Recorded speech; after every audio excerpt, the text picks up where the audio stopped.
कहा जाता है प्रभु श्री राम के समय में यानी कि सतयुग में सभी जो पशु पक्षी थे बातें किया करते थे, उनकी भाषाएं आम लोगों को भी समझ में आती थी, ऐसा माना जाता है।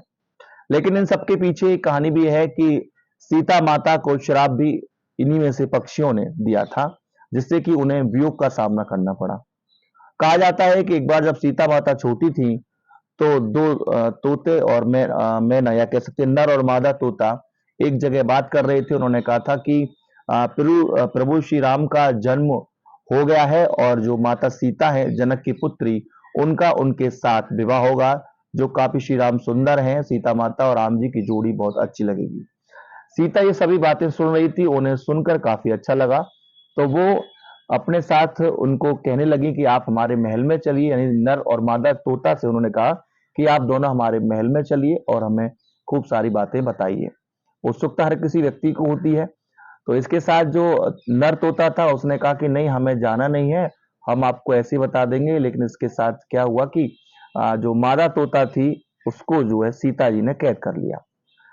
उस समय बताया जाता है कि जो मादा तोता थी वो गर्भवती थी।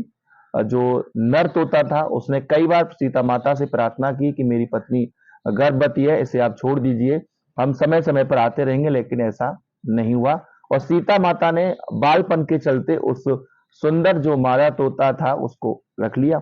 कुल मिलाकर के कहा जाता है कि जिस पर जो नर तोता था वो काफी दुखी हुआ। उसने कई बार माता से विनय की कि उनकी उसकी जो पत्नी है उसको छोड़ दें, लेकिन उसके बाद भी जो बाल मन के अनुसार सीता माता ने नहीं छोड़ा।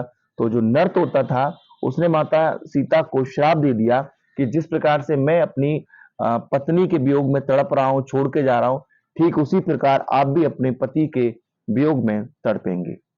और देखिए किदबंती कहा जाता है कि हुआ भी यही। जिस वक्त माता सीता गर्भवती थी उस वक्त वह एक ऋषि के आश्रम में रही और वो अपने पति के वियोग में काफी लंबे समय तक तड़पी। और ये कहा जाता है कि उसी तोता यानी कि जो नर तोता था उसी के श्राप का परिणाम था।